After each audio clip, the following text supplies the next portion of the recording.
యేసు నామంలో మీకు శుభములు సమృద్ధిగా కలుగును గాక. మధురం నీ వాక్యం అనే కార్యక్రమానికి స్వాగతం. ఈరోజు మనం అపోస్తల కార్యములు అనే అంశము 4వ భాగం ధ్యానించుకుందామండి.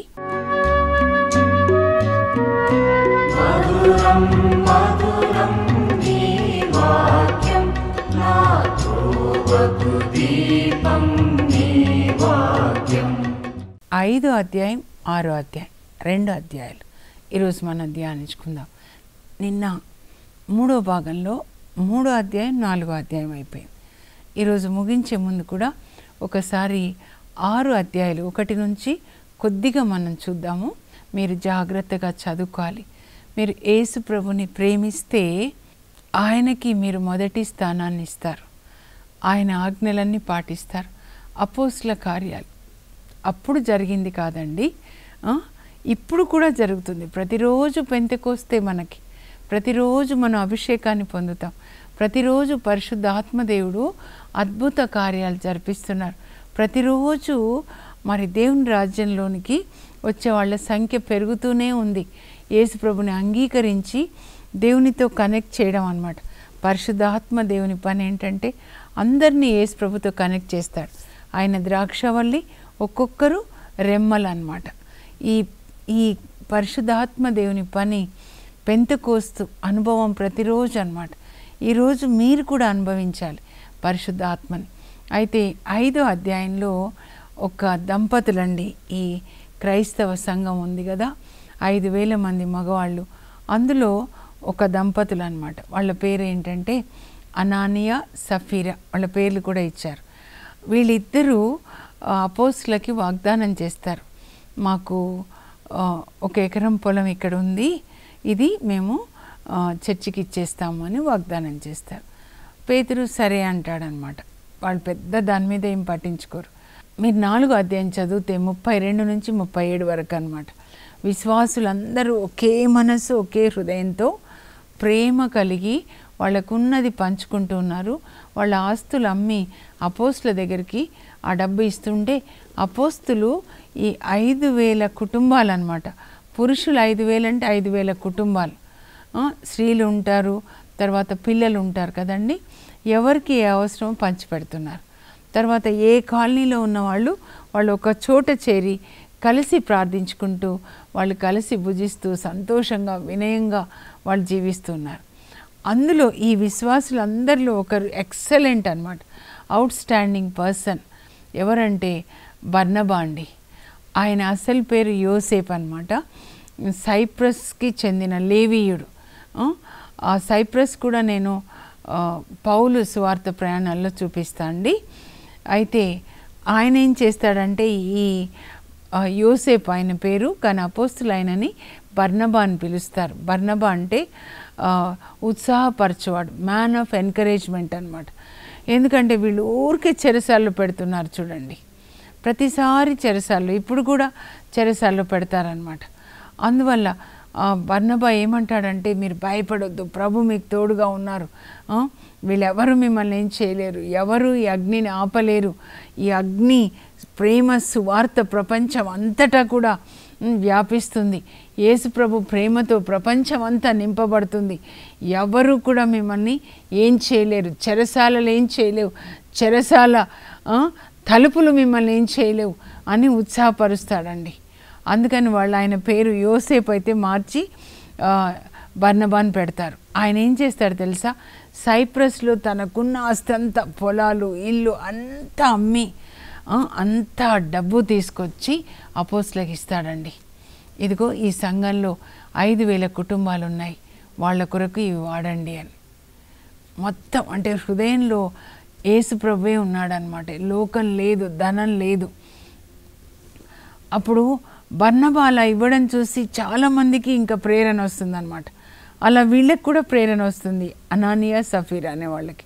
వాళ్ళు మేము 1 ఎకరం ఇస్తామని చెప్తారు. ఇచ్చినప్పుడు దాని ధర ఒక 10,000 అనుకుందామండి, ఇక్కడ రాయబడలేదు కానీ చెప్తున్నాను. అయితే వాళ్ళు అమ్మే నాటికి ఆ ధర పెరిగిపోయి అనుకోకుండా 1,00,000 రూపాయలు వచ్చేస్తాయన్నమాట.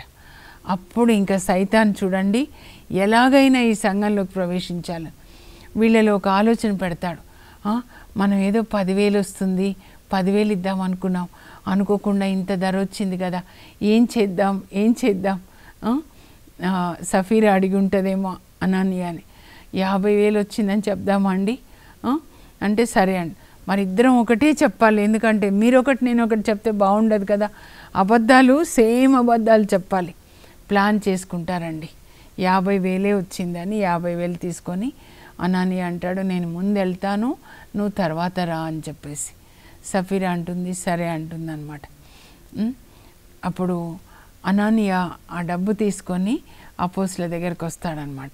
వచ్చి అయ్యా సంఘానికి 1 ఎకరం ఇస్తా అని చెప్పాం కదా, అప్పుడు అది అమ్మితే ఈ డబ్బు వచ్చింది అని ఆ పేతురు చేతిలో పెడతా ఉంటే, పేతురు నిండా ఎవరున్నారండి? పరిశుద్ధాత్మ కదా. పరిశుద్ధాత్మదేవుడు చెప్తారనమాట, అననీయ ఆ డబ్బు అమ్మినప్పుడు ఎంత వచ్చిందంటే ఇంతే వచ్చిందని. ఎందుకు అట్లా మీరు ఆ వచ్చిన డబ్బులో కొంత దాచుకొని మీరు మీ హృదయంలో సైతానికి చోటు ఎందుకు ఇచ్చారు, మీ హృదయాన్ని ఎందుకు సైతానికి అప్పగించారు అని చెప్పి అంటాడు. అలా అనగానే ఎందుకు వచ్చిన డబ్బులో కొంత దాచుకొని పరిశుద్ధాత్మని మోసగించడానికి నీ హృదయాన్ని ఎందుకు సైతానికి అప్పగించావు అని పేతురు అలా అగ్ని జ్వాల లాంటి కన్నులు, పరిశుద్ధాత్మకి కోపం వచ్చేస్తుందండి. అలా అననీయ వైపు చూడగానే అననీయ ఉన్నవాడు ఉన్నట్లుగా కింద పడి చచ్చిపోతాడండి. అప్పుడు అందరికీ భయం వేస్తుంది. ఇప్పటి వరకు ప్రేమ, సంతోషం, ఆనందం, స్తుతి, ప్రార్థన ఉంది ఆ సంఘంలో, కానీ ఆ సంఘంలో వాళ్ళందరి ముందు ఈయన చనిపోతాడు. వాళ్ళకి భయం వేస్తుంది అన్నమాట. అప్పుడు పేతురు చెప్తాడు, చూడండి పేతురులో ఉన్న పరిశుద్ధాత్మ అన్నమాట. అక్కడ కొంతమంది యవనస్తులు ఉంటారు, యూత్, వాళ్ళని పిలిచి ఈయనని తీసుకెళ్ళి సమాధి చేసి రండి అని. ఈయన మరణించి 3 గంటల తర్వాత భార్య వస్తుందండి, సఫీరా వస్తుంది. అప్పుడు పేతురు అడుగుతాడు, ఏమా ఆ పొలం అమ్మితే ఎంత డబ్బు వచ్చిందంటే 50,000 అండి, మా ఆయన వచ్చాడు కదండి డబ్బు తీసుకొని మీకు ఇవ్వడానికి వచ్చాడే అని అంటే, అమ్మా నీవు నీ భర్త దేవుని యొక్క ఆత్మని పరీక్షించాలనుకుంటున్నారా? చూడు అదిగో యవనస్తులు మీ ఆయనని సమాధి చేసి వచ్చారు, నిన్ను కూడా సమాధి చేస్తారు. అంతే, అలా మాట్లాడతాడండి. ఆమె ఉన్నట్లుగా పేతురు పాదాల ముందు పడిపోతుంది, చనిపోతుంది అన్నమాట. అప్పుడు ఆ యువకులు వస్తారు కదా అననీయని సమాధి చేసి, వాళ్ళకి పేతురు చెప్తాడు, ఈమెను కూడా సమాధి చేయండి అని. అందరికీ భయం వేస్తుంది అన్నమాట. చూడండి ఎందుకు ఇలా జరిగింది ఈ కృపా సమయంలో అంటే, ఇప్పటి వరకు సంఘము పరిశుద్ధాత్మ చేత నడపబడుతుందండి. పరిశుద్ధాత్మ ఎవరిలోనైనా ఉంటే మొదటి సైన్ ఏంటంటే వాళ్ళు సత్యాన్ని పలుకుతారండి. ఎందుకంటే ఆయన సత్యస్వరూపి అయిన ఆత్మ. యేసు ప్రభు చెప్తారు, ఆయన సత్యస్వరూపి అయిన ఆత్మ మిమ్మల్ని సంపూర్ణ సత్యానికి నడిపిస్తారు. యోహాను 16లో కడరా భోజన సమయంలో చెప్తారనమాట. సత్యస్వరూపి పరిశుద్ధాత్మ వాళ్ళు ఎవరిలో ఉంటే వాళ్ళు సత్యం మాట్లాడతారండి. సైతాన్ ఎవరిలో ఉంటే వాళ్ళు అబద్ధాలు మాట్లాడతారు. ఎందుకంటే సైతాను అబద్ధములకు తండ్రి. యేసుప్రభు యోహాను సువార్త 8లో ఆయన మాట్లాడుతూ ఏమంటాడంటే, సాతాను అబద్ధాలకి తండ్రి, అబద్ధమాడుట వానికి స్వభావ సిద్ధం, సత్యం అనున్నది అతనిలో లేదు, నరహంత ఒక పాపి అంటున్నాడు అనమాట. పాపం ఎట్లా మొదలైందంటే అబద్ధాలతో మొదలైందనమాట. ఆ అబద్ధాలు చూడండి సైతాను వాళ్ళ ప్రాణాలను తీసేశాడు. అందుకే యేసుప్రభు యోహాను 10:10 ఏమంటున్నాడంటే, దొంగిలించుటకు, హత్య చేయుటకు, నాశనం చేయడానికి వస్తాడు. చూడండి వీళ్ళు అబద్ధాలు ఆడారు, వాళ్ళ ప్రాణాలు పోయాయి. మరి ఇప్పుడు ఎంతమంది అబద్ధాలు ఆడతారండి? అసలు ఒక్క మాట సత్యం వస్తుందా అనిపిస్తుంది కొన్నిసార్లు. క్లియర్గా తెలుస్తుందండి పరిశుద్ధ ఆత్మ ఉన్నప్పుడు వాళ్ళు అబద్ధాలు చెప్తున్నారని. కానీ ఎందుకు చనిపోవట్లేదు అంటే వాళ్ళ ఆత్మ చచ్చిపోయిందండి ఆల్రెడీ. ఎందుకంటే సైతాన్ వచ్చాడంటే ఆత్మను ఏం చేస్తాడు? దొంగిలించుటకు, హత్య చేయుటకు, నాశనం చేయడానికి. శరీరంలో జీవించి ఉంటారు, ఆత్మ చచ్చిపోతుంది అన్నమాట. అందువల్ల ఆత్మ చచ్చిపోయిన వాళ్ళలో కళేబరం ఉన్న చోట రాబందులు చేరుతాయి. యేసు ప్రభు చెప్తారు, మీరు చదివితే. కళేబరం ఆత్మ చనిపోయినప్పుడు, ఆత్మ గురించి యేసు ప్రభు మాట్లాడేది ఎప్పుడు శరీరం గురించి కాదండి, ఆత్మ గురించే మాట్లాడతాడు. కళేబరం ఉన్న చోట రాబందులు అంటే పిచాచులు. ఒక బిజినెస్, రియల్ ఎస్టేట్స్ బిజినెస్ అనుకోండి, అబద్ధాలు చెప్తారు. ఇంకా మెల్లమెల్లగా వాళ్ళే కాదండి, ఎవరైనా అబద్ధాలు చెప్పిన వాళ్ళు తర్వాత దొంగతనాలు, ల్యాండ్స్ ఆక్రమించుకోవడం, డబ్బు అవినీతిగా సంపాదించడం, తర్వాత మెల్లమెల్లగా త్రాగుడు, మెల్లమెల్లగా స్త్రీలు. నాకు వచ్చిన ఫోన్లలో చాలామంది వేరే స్త్రీతో ఎవరు వెళ్తున్నారంటే నేను చూస్తూ ఉన్నాను, ఎందుకు ఇలా అవుతుంది ప్రభా అని. ల్యాండ్ బిజినెస్లు చేస్తూ ఉన్నారు, డబ్బు బాగా వస్తూ ఉంది. అప్పుడు ఇంకొక స్త్రీ, అందరు కాదండి, దయచేసి నాకు వచ్చిన ఫోన్స్ నేను చెప్తున్నాను అన్నమాట. ఒక వ్యక్తికి డబ్బు వస్తుంది, అబద్ధాలు వస్తున్నాయి, అవినీతి వస్తుంది. సైతాన్ మెల్లగా ఏం చేస్తాడంటే కామ పిచాచును కూడా ప్రవేశపెడతాడు, ఒకదాని తర్వాత ఒకటి. రాబందులు, హోటల్ ఫుడ్ అలవాటు అవుతుంది, ఇంకా హోటల్స్లో ఉంటారు కదా, లాడ్జెస్, అట్లా అన్నీ ఒకదాని తర్వాత ఒకటి అన్నమాట. చీకటిలో ఉన్నప్పుడు సైతాన్ ఒక్కసారి లోపలికి వచ్చాడంటే ఇంకా పిచాచుల్ని తీసుకొని వస్తాడనమాట. అందువల్ల జాగ్రత్తగా ఉండాలండి. ప్రాణం పోయినా కూడా మనం సత్యం మాట్లాడాలి. యోనా ప్రవక్త గురించి మా స్కూల్ పిల్లలకి ఇప్పుడు చెప్తాను. యోనా ప్రవక్తతో దేవుడు చెప్తారనమాట, ఈ తుఫాన్ ఎందుకు వచ్చింది ప్రభు అంటే నీ వల్లనే వచ్చింది.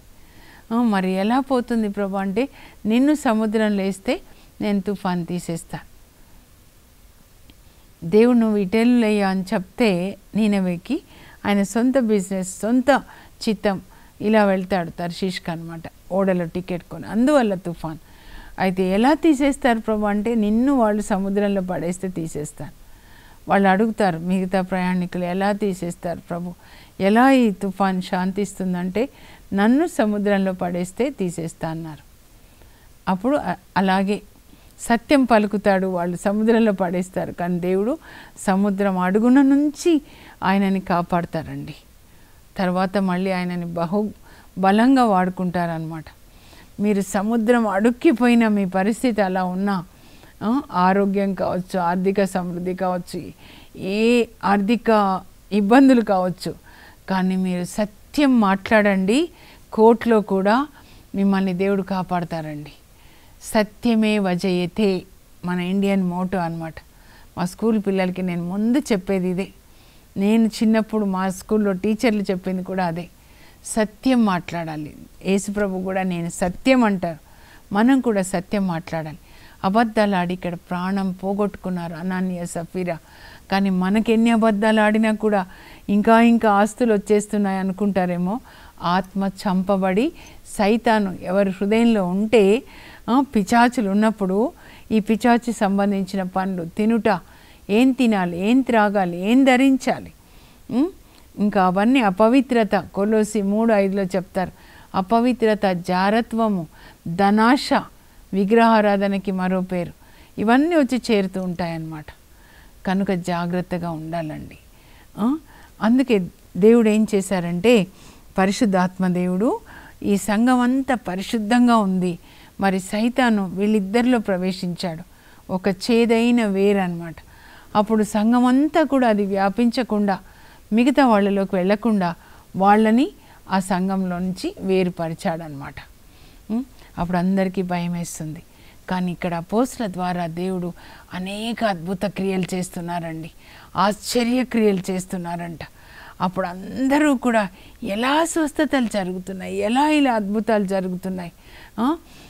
ఇంకా పేతురు విషయంలో మీరు చూసినట్లయితే, పేతురు ఇట్లా నడుస్తుంటే అండి, సువార్త బోధిస్తూ ఆయన నడుస్తున్నప్పుడు ఆయన నీడ పడితే రోగులకి స్వస్థత కలుగుతుందంట చూడండి. అందువల్ల ఆయన ఎక్కడ ఇదో వాక్యం ఎక్కడ బోధిస్తున్నారు, తర్వాత ఆయన ఎలా నడుస్తారు, ఎక్కడికి వెళ్తారు అడిగి తెలుసుకొని, పేతురు సువార్త బోధించిన తర్వాత ఆయన ఎక్కడ నడుస్తారో తెలుసుకొని ఆ రోడ్డుకి ఇరువైపులా రోగులని పడకల మీద మోసుకొని వచ్చి ఉంచేవాళ్ళంటండి. అప్పుడు పేతురు నీడ పడగలదని ఆశతో అలా పేతురు నీడ పడిన వాళ్ళందరికీ కూడా స్వస్థత కలిగిందంట. ఎంత ధన్యత చూడండి. యేసు ప్రభు చెప్తారు యోహాను 14:12 కడరా భోజనం. అందుకే మీరు కడరా భోజన సమయంలో యేసు ప్రభు ఏం చెప్పారో అదంతా అది ఒక కొండ మీద ప్రసంగం లాంటిదండి. అది మొదటి ప్రసంగం అయితే ఇది చివరిదన్నమాట. చాలా జాగ్రత్తగా వినాలి. అక్కడ ఏమంటారంటే యేసు ప్రభు, నన్ను విశ్వసించువాడు నేను చేయు క్రియలు చేస్తాడు, అంతకంటే గొప్ప క్రియలు చేస్తాడు. అంతకంటే గొప్ప క్రియలు. యేసు ప్రభు తాకితే స్వస్థత, నోటి మాట చెప్తే స్వస్థత. శతాధిపతి సేవకునికి చూడండి, ఉద్యోగి కుమారునికి చూడండి, రక్తస్రావ రోగి ఆయన అంగి అంచు తాకితే స్వస్థత అని తాకింది స్వస్థత. పేతురు అత్తను యేసు ప్రభు తాకారు స్వస్థత. ఇప్పుడు యేసు ప్రభు అంటే ఎవరండి? వాక్యం అన్నమాట. అందుకే మీరు వాక్యాన్ని చదవండి. మీ కన్నులను తాకుతుంది, మీ నాలుకను తాకుతుంది, చెవులు మీ మనసులోకి వెళ్తుంది, హృదయంలోకి.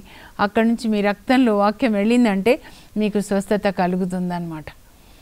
కానీ ఇప్పుడు చూడండి, యేసు ప్రభు నీడ పడితే స్వస్థత అని రాయలేదు, కానీ ఇప్పుడు పేతురు నీడ పడితే స్వస్థత. యేసు ప్రభు అంత ప్రేమిస్తున్నారండి. నా పిల్లలు నాకంటే ఎక్కువ ఘనత కలిగి ఉండాలి అని అసూయ పడట్లేదు. అందువల్ల అసూయ ఉండకూడదు అన్నమాట. అంత అద్భుతాలు. కానీ వీళ్ళని చూసి అసూయ పడుతున్నారు. పేతురు ఎక్కడ నడుస్తున్నాడో అడిగి మరీ తెలుసుకొని రోగులను పడకల మీద మోసుకొని వచ్చి ఆయన నడిచే వీధికి ఇరువైపులా ఉంచుతుంటే వాళ్ళకి స్వస్థత కలుగుతుంది. అప్పుడు దేవాలయంలో ప్రధాన అర్చకుడు ఆయనకి అసూయ. యేసు ప్రభుని కూడా అలాగే చేశారు కదండి, అసూయతోనే. ఆ తర్వాత సద్దుకైలు ఆయనతో కలిసి సద్దుకైలు అన్నమాట.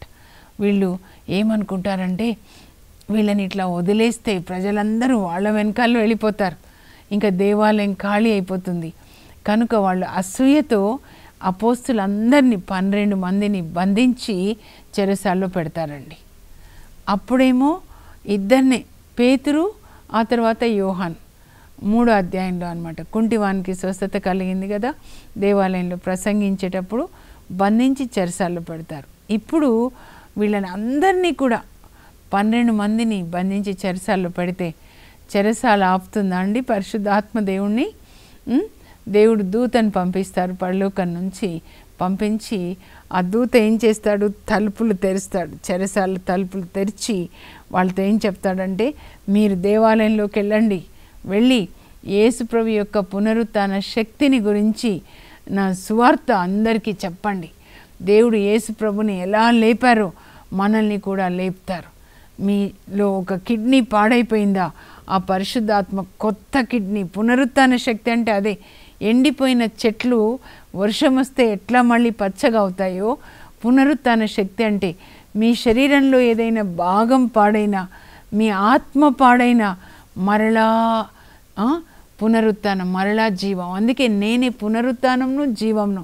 అంటే ఆ పునరుత్థాన శక్తి వెళ్ళి ఆ వ్యక్తికి జీవాన్ని ఇస్తుంది. శరీరం కావచ్చు, మనసు కావచ్చు, ఆత్మ కావచ్చు.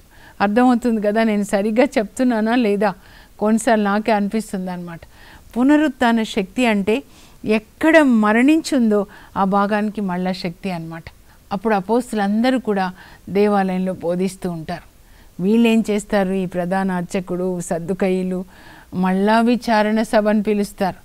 విచారణ సభ దగ్గరికి, సభ ముందు అపోస్తులను తీసుకురండి చెరసాల్లోంచని చెరసాల అధికారులను ఆజ్ఞాపిస్తే వాళ్ళు చెరసాల తలుపులు తెరిస్తే వీళ్ళు ఉండరు. అయ్యా, వేసిన తలుపులు వేసినట్టే ఉన్నాయి, కానీ వాళ్ళు లోపల లేరు. అప్పుడు ఎవరో వచ్చి చెప్తారనమాట, మీరు ఈ చెరసాల్లో పెట్టిన వాళ్ళు దేవాలయంలో వాళ్ళు బోధిస్తూ ఉన్నారు. అప్పుడు అధికారులను పంపించి వాళ్ళని తీసుకొస్తారు. మేము మీకు చెప్పాం కదా బోధించొద్దు యేసుప్రభు నామంలో అని, అయినా కూడా మీరు ఇలా బోధిస్తున్నారు అని అంటే, అప్పుడు వీళ్ళందరూ అపోస్తులందరూ ఉంటారు కదండి, పేతురు ధైర్యంగా మాట్లాడతాడనమాట. మీరు యేసుప్రభుని సిలువలో చంపేశారు, కానీ దేవుడు ఆయనని మృతులలో నుంచి లేపారు. దేవుడు ఆయనని మెస్సయ్యగా, రక్షకునిగా ఆయన నియమించి లోకానికి పంపించాడు. ఆయన ద్వారా మనకి పాప క్షమాపణ ఇవ్వడానికి మేము ఆ దేవునికి లోబడి ఉండాలి, మీకు కాదు అని మాట్లాడితే వీళ్ళకి ఎంత ధైర్యమో, ఇట్లా మాట్లాడుతున్నారు అని చెప్పి చంపేద్దామంటారు అనమాట. విచారణ సభ సభ్యులు వీళ్ళందరినీ చంపేద్దామని. అయితే అందులో గమాలియేలు ఉంటాడండి, ధర్మశాస్త్ర బోధకుడు, మరి పౌలు యొక్క గురువు గారు కూడా అన్నమాట.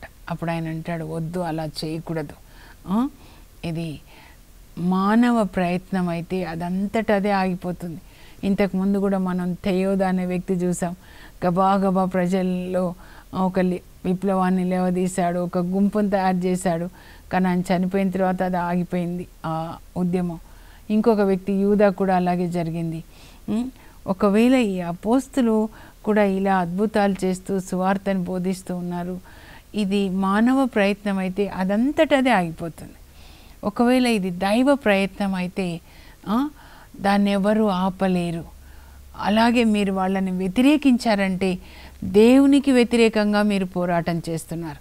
ఈ దైవ జనులని మీరు వ్యతిరేకించి వాళ్ళని మీరు బాధ పెడితే, మీరు బాధ పెట్టేది వీళ్ళని కాదు, దేవుణ్ణి బాధ పెడుతున్నారు.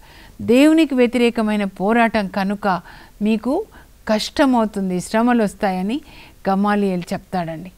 అప్పుడు వీళ్ళు విచారణ సభ సభ్యులు చూడండి ఎంత అసూయ అంటే అందరినీ కొరడాలతో కొట్టిస్తారండి. అధికారం చేతిలో ఉంది కదా అని అపోస్తులందరినీ కూడా కొరడాలతో కొట్టించి వార్నింగ్ ఇస్తారు, హెచ్చరిక, ఇంకోసారి బోధించొద్దు అని వాళ్ళని పంపించేస్తారు. అప్పుడు పేతురు అపోస్తులు కొరడాలతో కొడితే ఎన్ని దెబ్బలండి, రక్తం.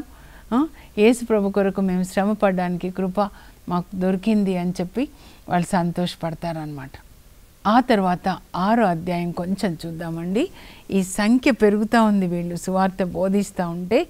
అప్పుడు ఇంకా సైతాన్ ఈసారి వాళ్ళలో ఎట్లా పనిచేస్తాడంటే చూస్తాడు, వీళ్ళు ఇంత ఐక్యతగా ఉన్నారు, వీళ్ళలో నేను డివిజన్ తీసుకురావాలి. వాడి పని ఎప్పుడు కూడా ఎలా ముక్కలు చేయాలి, కులం పేరుతో, మతం పేరుతో, భాష పేరుతో అని. అక్కడ వీళ్ళందరూ క్రైస్తవులైన వాళ్ళందరూ కూడా అబ్రహాం సంతతి వాళ్ళు కదండి. అందులో కొంతమంది హెబ్రీ భాష మాట్లాడుతున్నారు, కొంతమంది గ్రీక్ భాష మాట్లాడుతున్నారు అన్న. అప్పుడు డివిజన్ తీసుకొస్తాడు. ఈ గ్రీక్ భాష మాట్లాడే వాళ్ళు ఏమంటారంటే, హెబ్రీ భాష అంటే వాళ్ళు ఒరిజినల్గా ఇంకా చాలా పెద్దవాళ్ళు అనమాట.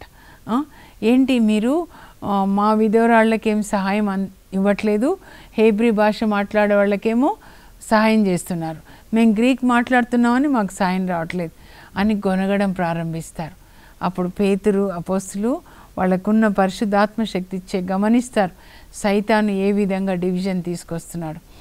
అందుకని అందరితో వాళ్ళని పిలిచి ఏమంటారంటే, ఇదిగో మేము మా సమయం అంతా ప్రార్థనలో సువార్త బోధనలో గడపాలి, ఇలా ఈ సోషల్ సర్వీస్ వీళ్ళకి సాయం చేయడము అందులో మా టైం మేము వేస్ట్ చేసుకోదలుచుకోలేదు అని చెప్పి, మీరే ఒక 7గురిని ఎన్నుకొనండి ఇలా అందరికీ సహాయం చేయడానికి, సోషల్ సర్వీస్ అన్నమాట. ఆ 7గురు కూడా ఎలా ఉండాలంటే పరిశుద్ధ ఆత్మ చేత నింపబడాలి, తర్వాత దేవుని యొక్క జ్ఞానం కలిగి ఉండాలి. చూడండి, సహాయకులు డీకన్స్ అంటే దేవుని పరిశుద్ధ ఆత్మ చేత నింపబడి తర్వాత దేవుని యొక్క జ్ఞానాన్ని కలిగి ఉండాలి. బైబిల్ జ్ఞానం లేకుండా పని చేస్తే వాళ్ళు ఎలా పని చేస్తారండి? పరిశుద్ధ ఆత్మ లేకుండా, బైబిల్ జ్ఞానం లేకపోతే మరి ఎలా పని చేస్తారు చెప్పండి? అప్పుడు వాళ్ళు ఎన్నుకుంటారు 7గురిని. ఆ 7గురిలో నంబర్ 1 అవుట్ స్టాండింగ్ పర్సన్ ఎవరంటే స్టీఫెన్ అండి. తర్వాత ఇంకొక ఆయన ఫిలిప్. అపోస్తులలో ఫిలిప్ ఉన్నాడు, ఆయన వేరండి, 8వ అధ్యాయంలో మనం చూస్తాము. కానీ ఈ డీకన్స్ సహాయకుల్లో కూడా ఫిలిప్ ఉన్నాడు. ఈ డీకన్ ఫిలిప్ని అపోస్తుల కార్యాలు 21లో మనం చూస్తాం. పౌలు తన 3వ సువార్త ప్రయాణం ముగించుకొని కైసారియాలో ఈ డీకన్ ఇంట్లో కొన్ని రోజులు ఉంటాడనమాట. అప్పుడు ఇంకా ఈ 7గురు కూడా సోషల్ సర్వీస్ చేస్తూ, అపోస్తులు చూడండి దేవుడు ఎట్లా నడిపిస్తాడంటే, మేము మా సమయం అంతా ప్రార్థించుటలో సువార్త బోధనలో గడుపుతాము, వీళ్ళేమో సోషల్ సర్వీస్ అన్నమాట. కానీ సోషల్ సర్వీస్ కొరకు నియమించబడిన ఈ 7గురిలో మరి స్టీఫెన్ అయితే సువార్తను కూడా బోధిస్తాడు. రేపు మనం స్టీఫెన్ గురించి ధ్యానించుకుందాము.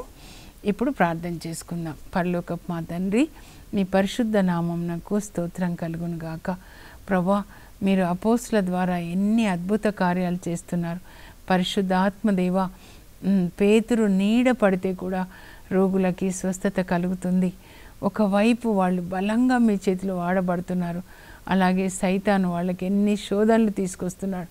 ఇప్పుడు కూడా సువార్త బోధకులకి ఎన్ని రకాల శోధనలు వస్తున్నాయో ప్రభా మీరు మీ దూతల్ని పంపించి కాపాడండి. మరి సువార్త బోధించే వాళ్ళు కూడా పేతురు అంటాడు, మేము మా సమయం అంతా కూడా ప్రార్థనలో సువార్త బోధనలో గడపాలి, కనుక ఈ సోషల్ సర్వీసు సహాయం చేసే ఈ యొక్క పరిచర్య మేము వేరే వాళ్ళకి అప్పచెప్తాము అని చెప్పి 7 అప్పచెప్తారు. ప్రభా నాయనా మేము కూడా అయ్యా అపోస్తులలాగా మీ సేవ చేయడానికి, అలాగే ఆ సంఘంలో అందరూ కూడా ప్రేమ ఐక్యత కలిగి ఉన్నారు. కానీ అబద్ధాలు చెప్పినటువంటి అనానియా సఫీరా వాళ్ళు మరణించారు. మా నాలుకలో నుంచి ఒక్క అబద్ధం రాకూడదు ప్రభా. మీరు యేసయ్య సత్యము, పరిశుద్ధాత్మ సత్యం, పరలోక తండ్రి సత్యం, మీరు మాలో ఉంటే మేమెప్పుడు సత్యమే పలుకుతాం తండ్రి. సత్యం పలుకుచు వాక్య జ్ఞానాన్ని కలిగి ఉండి తండ్రి అయ్యా అందరము మేము ఎక్కడున్నా సరే ఆ గ్రామమే ఒక కుటుంబంలాగా ఒకరికొకరు సహాయం చేయడానికి, ఒకరికొకరు సహాయం చేసుకోవడానికి మాకు కృప దయచేయండి. యేసు నామంలో అడుగుచున్నాం తండ్రి, ఆమేన్. ఆదిమ సంఘంలాగా మనం కూడా ఒకరికొకరు సహాయం చేసుకోవాలండి.